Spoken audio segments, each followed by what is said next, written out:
You know, I'm sitting here, and in the living room, I have my TV still on, and I'm listening to the closing segments of Monday Night Raw with Charlotte and Natalya. Am I really missing anything by starting this review early? Of course not. Am I upset that the women are getting a primetime slot on the show? No, I'm not. I'm not upset at that. I'm a little bit confused. I'm a little bit taken back as to why WWE does the things that they do. I mean, why is there a contract signing for a non-main event title match for your pay-per-view in the closing segment of Monday Night Raw? Those types of decisions just really irk me, bro. I don't get them. I'm all for the women getting a primetime slot. I'm all for the women being showcased. But in this type of situation, I just don't get it. You know, I kind of get it because it's Extreme Rules and nobody really gives a shit. It's a fucking B-level pay-per-view. It's nothing more than payback rematches with stipulations. So I might be harping on something that really has no importance anyway. But WWE, on a go-home show, mind you, for a pay-per-view, continues to beat the dead horse, not once with the club and the bloodline, is now what they're called. First it was the family, and now it's the bloodline. I think they should rename them the Flatline. This storyline is dead. It's not able to be resuscitated, folks. It's dead. So we're going to refer to them here on this show as the Flatline. Because it's a fucking dead angle. It's a dead storyline. Nobody gives a shit. Which we'll talk about in a little bit. But WWE continues to nail home the new era. It's a new era in WWE, folks. Let's recap what happened on this go-home edition of Monday Night Raw in the new era. We had time machines. We had references of Family Matters, Steve Urkel, Flintstones. We had Jericho and Ambrose go toe-to-toe, word for word, as Ambrose stood in an asylum, or a steel cage, for you goons who didn't watch the show. And above the steel cage was a variety of weapons. One of those weapons was a potted plant. So now, potted plants are considered a lethal weapon in the new era. I'm just stumped as to what WWE is doing and what direction they are going in. What's next, Vince? What is next? Are you going to have the entire fucking block of TGIF come out and co-host Monday Night Raw, step by step, Boy Meets World, Family Matters, Full House? What, are we going to see Mr. Feeney on Monday Night Raw teaching WWE a lesson? Maybe then they'll get some fucking clue. We're going to have Shawn Hunter running amok on Monday Night Raw? Huh? We're going to have fucking Corey Matthews and Topanga making out everywhere? Give me a break, man. Give me a break. The time machine should have been used for something a little bit more common sense. They want to go back and relive Kofi Kingston's Jamaican gimmick. No, bro, you got it all wrong. Let's take that trip back to when Michael Cole wasn't on my TV and Jim Ross was there. Let's go back even further when Monday Night Raw had Anthrax as the opening theme. Let's go back even further when Monday Night Raw was taking place at the Manhattan Center, where it was a rowdy crowd every fucking week instead of fucking Sleepless in Seattle over here. Or wherever the fuck they were, Greensboro, North Carolina, where they fucking roll everyone into the fucking arena on Tempur-Pedic mattresses. Give me a fucking break. What am I watching on Monday nights? What am I watching for 3 hours on Monday Night Raw? And then to top it all off, Roman Reigns comes up with a new recipe every single fucking week, as if he's a chef on the Food Network. What type of fucking specialty club sandwich is he gonna come up with this week? Hold the tomato and the mayo, Roman, please. Every week, it's something different with Monday Night Raw. I don't get it. But I'll tell you what. When Stefan Urkel came out of the fucking time machine, at least he was fucking cool. And he was sophisticated. And he was just it. He had it. He was everything Monday Night Raw wishes it could be. This entire show was nothing more than a fucking comedy act, man. It was nothing but a fucking comedic performance. This entire show. I don't know what to even talk about on this show. This is Extreme Rules, folks. We know Extreme Rules is going to be a shit pay-per-view. We know WWE doesn't care. That is obvious, painfully obvious, that they don't fucking care. Look at the way things have been booked for the last 3 weeks. I mean, Payback had a decent build. Why was there even a Payback if Extreme Rules was going to be nothing more than Payback rematches with fucking even more outlandish stipulations and fucking just absurd storylines? I don't even understand what they are trying to get across right now. It's a new era. And we have Bob Backlund fucking wearing wristwatches, and Darren Young is arguing with him that people don't wear wristwatches anymore, that they use their fucking cell phones. What am I watching here? I'm fucking speechless. Every single week, I am speechless, man. Every single week. For the past month, I don't know what to say. It's nothing but punchline after punchline after punchline for WWE. Shows like tonight make me embarrassed to be a professional wrestling fan. My brother even said it to me. He texted to me, and I'll even read you what he actually wrote to me, if I can fucking sign into my phone. Look at this shit. He texted me the following, and he was tweeting me all night about how dreadful this show was. This is what my brother, Legionary, says. He's like, if you rate this show any higher than a 2, LOL. What the fuck is this garbage? So I reply, LOL. The talent is there, he says. This is just the worst writing I have ever seen. It's tough to disagree with my brother on that one. This shit is painfully fucking... It is just so fucking awful to sit through every single week, especially lately. I don't know what WWE is trying to do. I don't know how many more storylines WWE is going to fuck up and make me not care about. The WWE obviously has the talent there.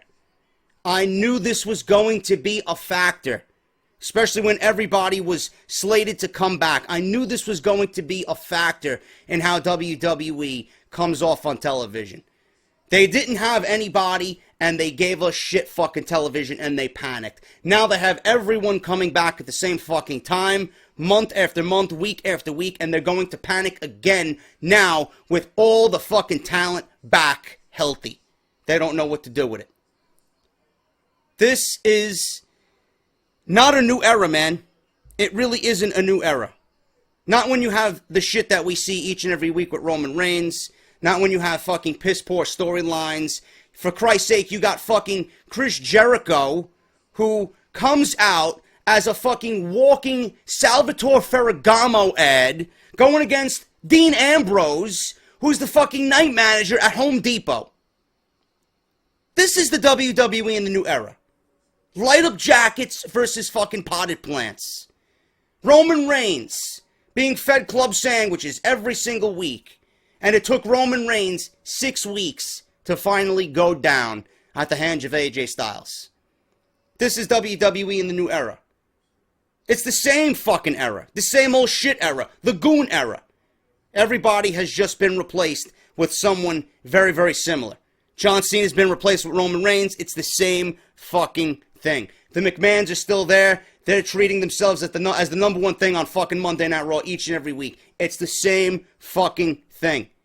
Triple H is not there. Who's there? Stephanie and Shane. It's great to see Shane, but I don't see Shane having a direct impact on Monday Night Raw at all. When Shane was there by himself running Monday Night Raw, for some odd reason the shows were fucking decent and watchable, and you could get through 3 hours. With Stephanie back, I don't know what happened, man. It's just a weird coincidence that with Stephanie McMahon back on Monday Night Raw, per stipulation from Vince McMahon that they both run the show, things have been an absolute fucking shitfest. I don't know what to do anymore, man. I don't know what to say. All I did tonight was come up with fucking one-liners for what I was going to say on this review. It is that fucking bad. And going into Extreme Rules, it's going to suck. I'm not excited about it. I don't have any interest at all in anything that happens on that show. The only thing I'm interested in is growing my channel off of Extreme Rules and giving content to you guys. That's all I care about. And by the way, thank you for 50,000 subscribers. We did that today at 8:30 in the morning. Thank you all so very much. I will do something, hopefully something, a little something for you guys later on in the week, sometime over the weekend. But those are my thoughts on Monday Night Raw, man. Seriously, all joking aside, the writing is fucking dreadful. It is dreadful. I don't know what WWE is thinking with this Bullet Club Shield angle. I wish. Roman angle with AJ Styles. I don't know where they're going. I really don't. There's rumors going around that WWE is now fearful for AJ Styles' health. That he's way too banged up, and now they are worried about his long-term health. I don't know what's going on. There's so many things, there's so many moving parts. Finn Balor's being talked about still to this very day. You know? WWE, now there's another rumor going around out there that Vince McMahon is done. He is over the Roman Reigns push. He wants to pull the plug. There's a rumor going around that he wants to pull the plug on Roman Reigns' title reign. And he wants to get the belt off of him because he knows this is a failed experiment. The only thing that is holding on, the only one that is holding on to Roman Reigns in this title reign and this experiment is Triple H. Which is an unbelievable fucking rumor if you ask me. I thought it would be the other way around. I thought Vince McMahon would be the one swinging from Roman Reigns' nutsack. Instead, it's Triple H, according to rumors. And Triple H wants Roman to be booked strong every week. And he wants Roman to look good every week. And he wants Roman with the title. And Vince McMahon wants the title off of him because of ratings. He doesn't think he's getting the job done. He doesn't think he's advanced at all. He doesn't belong in the spot that he's in. This is the shit that's been going around as of today. And this is the shit that we see. So who do you believe? What do you read and what do you believe? I don't know. All I know is, from my eyes, the WWE is a fucking mess. For 3 weeks, they had things on the right path. And then after that, for whatever reason, whatever the reason may be, it just completely fell apart again. And everything just reeks of 2015, man. Those Monday Night Raws where they were just fucking boring. And you had the Big Show and Kane and fucking Mark Henry. And these matches that just made no fucking sense. Seriously. That's what I'm looking at when I watch Monday Night Raw, man. There's not one thing about this show that is a positive outside of what the Intercontinental Championship is doing for this show. About what the Intercontinental Championship is doing for all parties involved. The Miz, Cesaro, Zayn, and Kevin Owens. It's the best thing on fucking television right now. That is the only redeeming quality of this show. Other than that, it is a complete fucking waste of time. And the only reason why I watch it for 3 hours is to sit here for 40 minutes and give you guys a fucking review. If I did not have a YouTube channel, if I did not have to come on here and give you guys quality content and a quality fucking podcast, I would not even be watching Monday Night Raw. I would have turned on my PlayStation 4 at 9:30 and I would have fucking streamed Black Ops 3 until I got tired, and then I would have went to sleep, woke up, and went about my business and went on to work. That's what I would have did. But no, I had to sit through fucking a dreadful Monday Night Raw, in which WWE just doesn't give a shit about, and we have to struggle and fucking, walk into Extreme Rules in a fucking coma, instead of being excited about anything that WWE has right now. They have so much fucking talent on the roster, and they just bury it each and every week. Each and every week, it gets buried. And nothing stands out. And they don't care. They don't care. As long as the fans are buying fucking Roman Reigns t-shirts and fucking coming to the arena to see Roman Reigns, they don't give a shit. They honestly do not give a flying fuck about anything. And it's sad. And that's my rant. That's my opening statement for Monday Night Raw. I really don't even know what to say, man. I feel like a broken record. I come on here each and every fucking Monday, and I say the same goddamn fucking thing. May 16th, 2016, Monday Night Raw, Greensboro Coliseum Complex in Greensboro, North Carolina. The announce team was fucking terrible. You guys know the deal about that. I mean, these guys are so fucking awful at what they do. I mean, Byron Saxton, to me, is becoming more annoying than all of them, man. I can't fucking stand his cheesy jokes. He tries to do the fucking big cash soft. I mean, dude, shut the fuck up. Get off from behind the announce desk and go in the back and do a fucking interview or something and leave the announcing to Mauro Ranallo and Corey Graves. I mean, a new era. A new era begins when these guys are off the fucking show. Seriously. Get them off my fucking TV. AJ Styles and Roman Reigns open the show, surprisingly. It's not placed in the middle. It's not placed at the end. They open the fucking show, which is amazing because it seems like WWE has been saving this feud and this, you know, this angle for all different parts of the show except the most important parts of the show. The most important parts of the show are the opening and the closing. But this angle and storyline has been everywhere but the beginning and the end. So it's nice to see things being talked about in the opening segment. And I will say this, and you might think that my body has been abducted by aliens, but I will say this, and I'm being legit and honest when I say this. Roman Reigns, in this opening segment, did not look bad. Okay? Yes, he's still awful at what he does, but he did not look bad. He didn't look forced. He looked a little bit more mature. He looked a little bit more natural in his role. He looked good. He came off good. His delivery was good with what he was trying to get across to AJ Styles. AJ Styles, goon. But he did look good. And at one point, the crowd was chanting, "We want Rollins." And he even played up the fact that you aren't going to get Rollins. You're not going to get anybody but him defeating AJ Styles at Extreme Rules, retaining the WWE Championship. So I liked that Roman was given a tough situation with a few people in the crowd that were being rowdy, chanting, "We want Rollins," and he played it nice. It came off natural, and I didn't cringe when I watched him. So it was good. So Reigns gets annoyed at the Rollins chants. He plays it off nice. He says that he'll be in the Usos' corner for yet another fucking pointless tag team match. Again, WWE beating a dead horse with these fucking tag team matches. So AJ said he will be in his buddy's corner, Gallows and Anderson, and cuts Roman's the guy speech. And he says Roman is indeed the guy that AJ is going to beat on Sunday. Now, I didn't like the way AJ came off on the microphone here. I thought AJ came off a little bit forced. You know, he needs to be a little bit more vocal. He needs to be a little bit more direct and less scripted here. He sounds very scripted in his delivery, man. I did not like AJ Styles here. Roman actually came off a lot better. Roman shrugs it off, says he can do everything he wants on Sunday. That's going to prove that the bloodline, or what we are going to call them, the flatline, might be the new name for them, apparently. The family scrapped, as far as I see it. And I don't think there's going to be any Shield, folks. You know, a lot of people are telling me, JD, I think you're living in a fantasy world. Listen, a man can fucking hope. They have all the fucking tools to make it happen, but apparently WWE doesn't want to give the fans what they want to make their product better.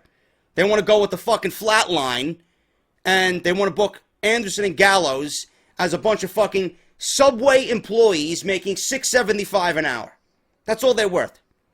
So Gallows and Anderson come out, or what we're going to call them as Subway, but the Usos run in, back up Reigns, and the tag team match is set for later on in the evening. There you have it. Decent opening segment. It got across what it needed to get across. Roman Reigns looked decent, I will say that. And still, it did nothing to me to get me excited for their Extreme Rules match. They got a lot to do and a long way to go to get me back invested in this storyline, because I, after tonight, am completely zoned out, and according to Twitter, you guys are as well.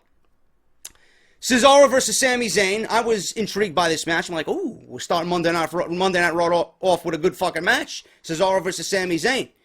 But Miz is on commentary. Owens is on commentary. I wish Owens would have fucking just commentated the whole fucking match because he was brilliant on the microphone, as he always is. And Michael Cole's trying to fucking mediate between the two of them, and it's just a fucking 5-man mess. 3 men is enough. We can barely deal with fucking those goons behind the announce desk. Now we got the Miz and fucking Kevin Owens arguing. So after it all, Kevin Owens gets up, sneak attacks the Miz, and a brawl ensues. They get into the ring, they start brawling, and all 4 guys start brawling. There is no match. Shane McMahon comes out and does his best Teddy Long impersonation and books a fucking tag team match that we seen on SmackDown.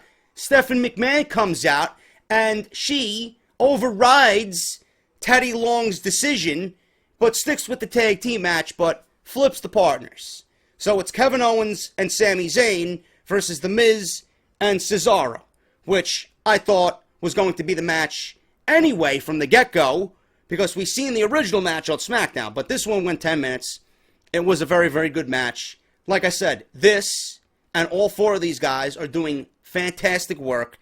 This is the best feud on WWE television. If there's one redeeming quality about Monday Night Raw and about Extreme Rules, it's been these 4 guys right here. Owens, Zayn, Miz, and Cesaro have been doing fantastic with what they've been given. Intercontinental title, got a long way to go to seem relevant again, but with Zayn and Owens in this feud, like I said, it has injected life into this Miz-Cesaro storyline, and I think that is absolutely great. You know, Miz here takes a haluva kick from Sami Zayn. Owens and Zayn win, and then Owens lays out Sami Zayn post-match because he's got to look like a fucking bully. He's got to look like a strong heel going into the pay-per-view. I really enjoyed that match. So you got Zayn and Owens winning the opening match of Monday Night Raw. We have Jericho furious at Dean for destroying a jacket, and he says the jacket is more iconic than Andre the Giant. Oh, Chris Jericho, I love how fucking sarcastic you are, but bro, please don't be saying shit like that. You're gonna piss some people off, man, and they're gonna hate you for all the wrong reasons. Give me a fucking break. I know Jericho is a troll. I know he's trying to be a fucking heel. He's trying to do what's best for his character. But calm it down with the fucking Andre the Giant being less iconic than his fucking jacket. Give me a break. We took a trip to Puerto Rico, apparently. Scott Jackson and Brian Kennedy versus the Shining Stars. Now we're selling fucking timeshare on Monday Night Raw down in Puerto Rico. These guys came out to absolutely no fucking reaction whatsoever. And I asked on Twitter, how do you say get off my TV in Spanish? Because that's where this is going to lead. I give this gimmick 1 week, and it already is a fucking failure. The Shining Stars. They look good. They got a great fucking set of moves that they pulled off tonight. The one thing I will say about this, Scott Jackson and Brian Kennedy. WWE in this type of situation, and it should happen with Corbin, it should have happened with Cruz, we need enhancement matches on Monday Night Raw. We need enhancement talent on Monday Night Raw. Simply because you don't want to put someone like a Cruz or a Corbin in a big-time feud right away. We want to see them get some momentum. We want to see what they have to offer in the ring. We want to see their moveset, how they react to the crowd, how the crowd reacts to them. The Shining Stars did all that. They got no reaction. They had a decent moveset. They have a decent look. Their gimmick is fucking terrible. I mean, what the fuck are they doing? Are they selling real estate? Do they own a timeshare down in Puerto Rico? Are they travel agents? Are they going to book me a fucking cruise down to Puerto Rico with a Mai Tai in one hand and a fucking umbrella in the other? I don't know, man. Seriously. Does it rain a lot in Puerto Rico? Should I be concerned about that? Where am I going to do my grocery shopping down in Puerto Rico, bro? If I take a look at your timeshare. Where are the good bars? Where am I going to hang out? Is there a GameStop down there? These are the things I need to know to be invested in this fucking group, this duo. The Shining Stars, please. Their star has already faded. Give me a fucking break. They beat these two scrubs with the Shining Star as their finishing move, 135. And like I said, They invite us to visit Puerto Rico. Please, go down to Puerto Rico and get off my TV. That's all I got to say about that. Dana Brooke versus Becky Lynch. Actually, did we go over Dean Ambrose? Yeah. Dean Ambrose. When was this fucking segment? I want to mention this segment. Yes, it happened here. Okay, we'll talk about Dean Ambrose and Chris Jericho. I got lost a second with my fucking notes over here. Jericho and Ambrose. Now, this feud makes absolutely no sense at all. I still don't know why these two are fighting. It's over a potted plant and a fucking jacket. Adding a steel cage stipulation to this match, yeah, it makes it extreme. But does it make me interested? Is it going to get me invested in this storyline, in this match? Of course not. This is a new era, right? We have a steel cage that's now black instead of the fucking regular silver gray color because it's got to play the Ambrose Asylum role. You got a straight jacket, a fucking barbed wire baseball bat, a barbed wire 2x4. You got a leather belt and a potted fucking plant hanging above the ring. How many of these weapons are they actually going to use on Sunday night? I say 0. That's just my logical guess on that one. How many of these fucking weapons, and we should take a poll. I think I'm going to put a poll in the fucking video. How many of these weapons are they going to use on Extreme Rules Sunday? 1, a 0, 1, or all of them? Take a poll. But this, to me, it's not going to get me interested at all. I mean, we have a fucking potted plant now is a legit weapon in WWE. I think the only way to get me interested in this feud is if the potted plant turns on Dean Ambrose and sides with Chris Jericho. So then Jericho has a team of the light-up jacket and the potted plant, Mitch. So we can have a 3-on-1 fucking handicap match at Bash at the Beach. Seriously. Give me a fucking break, man. I appreciate WWE's enthusiasm here. Too little, too late. Nobody gives a shit, and all I'm saying is, please, get this feud off my TV. Dana Brooke versus Becky Lynch. I will say this. It sucks that Emma is now off television because of a back injury, and I'm hearing she needs back surgery. Dana Brooke now, they brought her up for the sole reason of siding with Emma and pairing her with Emma. Now she's going to be on her own. Now she's just green in the ring, not ready for the role that she's been given on Monday Night Raw. So it's either she floats and she stays alive or she fucking sinks. Dana Brooke, to me, I see a lot of potential in Dana Brooke. She's got a great look. She's just got a fantastic physique for a woman trying to dominate the women's division. And I think she could go a long way if WWE gets behind her and she continues doing what she's been doing. Continues to train and continues to get better. Continuing to be mentored by the likes of Becky and Charlotte and everybody else. Hopefully, all that and all the knowledge that those women have rub off on her. But she wins tonight with a roll-up, but she wins. She beat Becky Lynch at 3:45. There's no Emma, and that sucks. So I got to see what happens with Dana Brooke here, and hopefully they take care of Becky and they start getting her some momentum. And I just love Becky. She's got a lot of enthusiasm. She's got a lot of energy. She's too good to be left out of anything important in the women's division. But hopefully they got something nice planned for her in the meantime while Charlotte and Sasha move on to their title feud. But Dana Brooke wins tonight. I was very impressed. She didn't look that bad, and she's got a great look. Hopefully Dana Brooke, catches on with the WWE Universe, because I see a lot of potential in her. She wins at 3:45 with a roll-up on Becky Lynch. Golden Truth. They did a fucking 5-minute video package on Golden Truth, but Apollo Crews and Baron Corbin get fucking jack shit on Monday Night Raw to hype their debuts. But we get a 5-minute package with the Golden Truth. The Golden Truth is, this Monday Night Raw was a piece of fucking garbage. They go against the team of Breezango. Seriously, I'm going to go to the bar on Saturday night after work, and I'm going to order a Breezango. You know what's going to be in it? It sounds like a fucking pussy drink that's blue, that's got a little umbrella in it, that's got a hint of melon. That's what it seems. That's what it seems like. Breezango.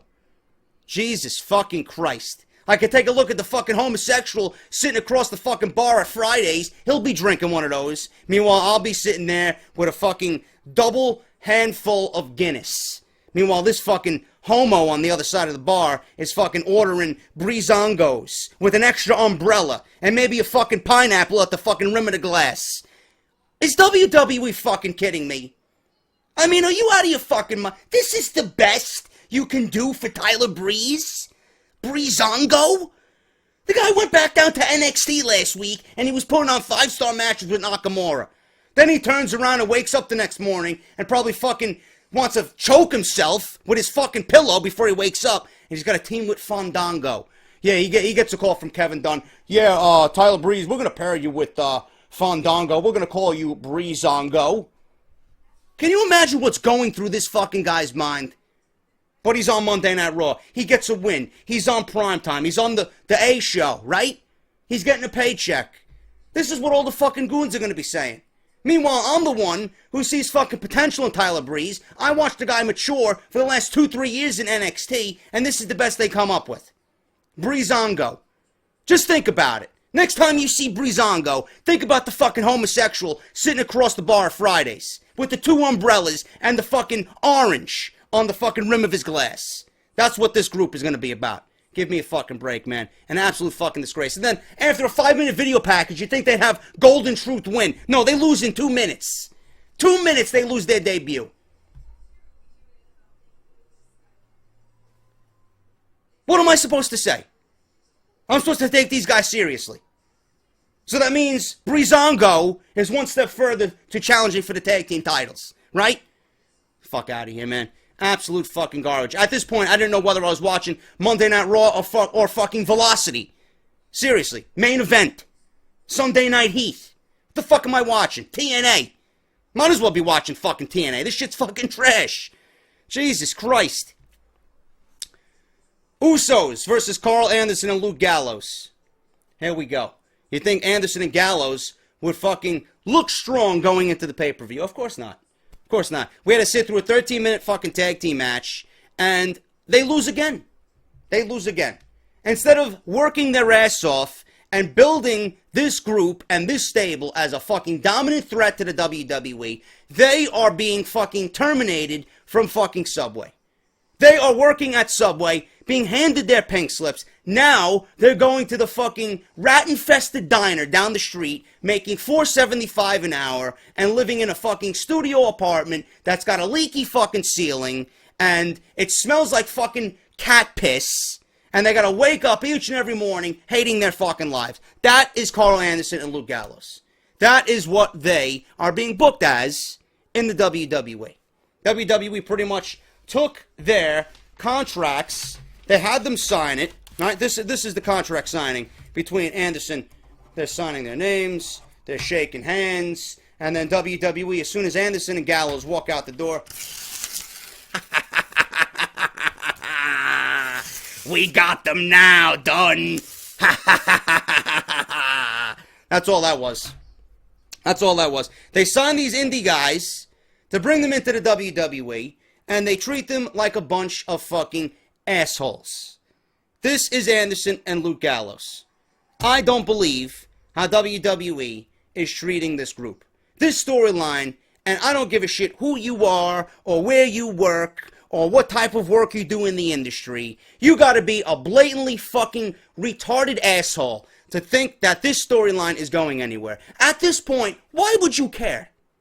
Why would you care about where this storyline goes? For fucking weeks, these guys have lost. Every single opportunity these guys have lost. And it took 6 weeks, 6 weeks for Roman Reigns to finally end a segment in this storyline. One segment. To end it with him laying face first on the mat. Still, he delivered a Superman punch to Anderson. He delivered a Superman punch to Gallows. They are fucking buried. And I don't use that term a lot. I don't throw that word around. These guys are buried. It took them 1 month to bury the Bullet Club. It took them 1 month to bring these guys in, hype them up, and feed them to Roman Reigns. That's all they did, and that's what happened. This storyline is a failure. And I will continue to say it. At this point, I do not give a flying fuck what happens with this storyline. I don't give a shit about the match. I don't give a shit about who's involved. I don't give a shit about what the outcome is. At this point, I don't even want Finn Balor to come up to the main roster. Stay in NXT and fucking win your title back and give us a feud with Nakamura. That would be best for business. To bring him up to Monday Night Raw, what is he going to do? He's going to be injected into this storyline so they bring up the demon so he's fed to Roman Reigns as well? God forbid, man. I think the internet would fucking break. And I think I would take a sledgehammer and find Vince McMahon's fucking Cadillac parked somewhere in Stamford, Connecticut and fucking break the windows and slash his tires. This shit reeks of fucking bullshit. How anybody in WWE can say that they're doing a good job with this storyline. Oh, the people are liking it. It's great. It's great. No, it's not great. It's a fucking failure. It's a joke. The storylines and the fucking writing are dreadful. It's a comedy act. I can watch a fucking comedy act on Comedy Central. I want to watch Monday Night Raw for fucking storylines and wrestling. Instead, I'm getting fucking Breezango, and I'm getting Roman Reigns, and I'm getting fucking Home Depot versus Salvatore Ferragamo, and I'm getting fucking Steve Urkel references, and Time Machines, and fucking Family Matters, and Step by Step, and TGIF. What am I watching? What am I watching? I swear to God, man. I hate it. I hate it. I hate it. I hate it. Then you got No Views Entertainment going live on Monday night for 2 hours with a blank screen as he's going live talking to subs, commentating over what he's watching on Monday Night Raw. Mind you, there's no camera. There's no camera. He's interacting, and I got fucking people on my end fucking trolling him in the chat, and this and that. And he says that WWE is stealing his fucking ideas. Did he take the New Day's time machine back to when people actually cared about him? Seriously. Or is he on fucking LSD? I don't know. This is what we had to deal with on Monday night. Absolutely ridiculous. Big Cass versus Devon Dudley. Who gives a shit? Big Cass wins with an East River crossing. The best thing about this fucking match was that he called Bubba Ray Dudley a fucking goon. Is Big Cass watching JD? I don't know. Probably not. Just wanted to throw that out there. And then Kalisto versus Alberto Del Rio. I was sitting here getting ready for my review. Did I watch any part of that match? Of course not. Del Rio. I said it on my podcast on iTunes this week. They stripped everything away from Del Rio that made him an interesting character. Do you see the way Del Rio comes out? He's got red tights, red trunks. He comes out with his music with nothing. He comes out with nothing. They stripped everything away from this man that made him unique. They took the cars away from him. They took the fucking glittery entrance that fucking they gave him. They took Ricardo Rodriguez away from him. They took the fucking fancy outfits away from him. Everything that made this guy unique, they took it away from him. Now he comes out with red tights and nothing, and theme music. To no ovation, no reaction, nothing. He did what he does best every week. He puts people to sleep. And then they try to make Rusev a monster by beating up a fucking 4'7" midget holding the United States Championship as if a fucking accolade and bending this guy's body in half is going to make me take him seriously. You have a long way to go to make this guy serious again. And what are you going to do? You're going to take the title off him? You're going to take the title off Kalisto and give it to Rusev for 2 weeks, and then John Cena's going to come back on Memorial Day and claim that he's here for the fucking veterans, and he's here for America, and he's going to do the salute, he's going to come out with the American flag, and he's going to win the United States title. If it comes down to that, fine. Fine. Then WWE actually has a long-term plan, a long-term vision. But what are you doing with Rusev? You're going to build him up for a week, 2 weeks, 3 weeks, and then feed him to John Cena. Feed him to John Cena again. And then where's Rusev going to be after that? Dead. Just like the fucking flatline. Dead. That's my Monday Night Raw review. Do I give a shit about what happened with the women? Of course not. I was sitting here giving you guys a review. That's my review. And if you guys got a problem with it, go fuck yourself, man. This is my show, my review, and more likely than not, more people watching me are going to agree with every fucking word that I said than the fucking casuals who come on here and say, "Oh, JD, all you do is bitch. All you do is moan, man." Yeah, I moan. Because I know the WWE has the fucking talent to give me a proper Monday Night Raw. Instead, I'm watching fucking TGIF relived all over again. I'd rather see Stefan Urkel on my fucking TV at this point than anything Monday Night Raw has to offer. At least at that point, I'll be entertained. Give me Urkel versus Laura. Much better than fucking Roman Reigns and AJ Styles. Believe that. I'm JD. Talk to you guys later.